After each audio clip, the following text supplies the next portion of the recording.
Bonsoir à tous et bienvenue dans ce numéro exceptionnel de Questions pour un champion. Ce soir, nous testons nos candidats sur un sujet crucial. Comment l'État finance-t-il ses dépenses publiques? Ce soir, nous sommes en compagnie de Nathan, Juliette et Marie. La première question de cette manche est comment l'État finance-t-il ses dépenses publiques? Nathan? Grâce aux impôts et aux taxes. Exact, mais incomplet. Marie? Les recettes de l'État sont majoritairement fiscales, mais il y a aussi les dépenses fiscales, c'est-à-dire des réductions d'impôts pour les ménages ou des entreprises. Exact, mais si l'État ne collecte pas assez de recettes? Nathan? Il fait un prêt. Pas tout à fait. Juliette? L'État est en déficit lorsqu'il dépense plus qu'il ne perçoit. Pour financer cela, il émet des obligations qu'il devra rembourser avec des intérêts. Bonne réponse, mais en cas d'excédent? Dans le cas contraire, s'il est en excédent budgétaire, c'est qu'il perçoit plus que ses dépenses, donc il pourra rembourser ses dettes. Bonne réponse, vous avez le point. Nous allons débuter une nouvelle manche. Nous allons parler des effets politiques et de la hausse des dépenses publiques. Marie, c'est à toi. Je prends le thème relance économique. Très bon choix. Pourquoi l'État augmente-t-il parfois ses dépenses? En période de crise économique et de chômage élevé, il peut stimuler l'économie en augmentant ses dépenses publiques. Et quels sont les principaux leviers utilisés? On en a trois.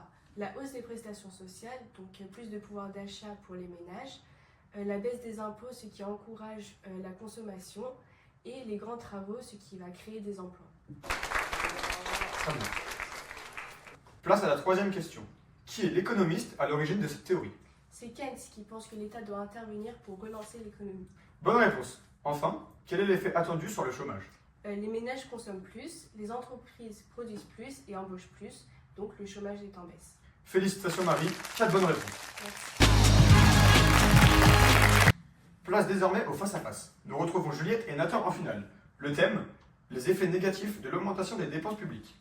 La question est, quel est le principal risque si l'État s'endette trop? Nathan? Il aura du mal à rembourser sa dette. Pas faux, mais ce n'est pas le principal effet.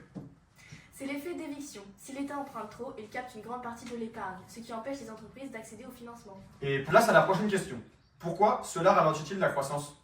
Si les entreprises ne peuvent pas emprunter, elles investissent moins, donc moins d'innovation, moins de production et une croissance plus faible. Félicitations Juliette, tu remportes Question pour un champion. Ce soir, nous avons appris que l'État finance ses dépenses par les impôts et l'emprunt.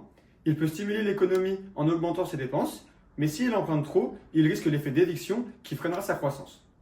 Place désormais à la remise des médailles. Nous accueillons Marie en 3e position. Félicitations. Suivi de Nathan en 2e position. Bravo à toi. Merci. Et pour finir, la grande gagnante, Juliette. Bravo à toi. Et je vous donne rendez-vous demain pour la prochaine édition de Questions pour un champion.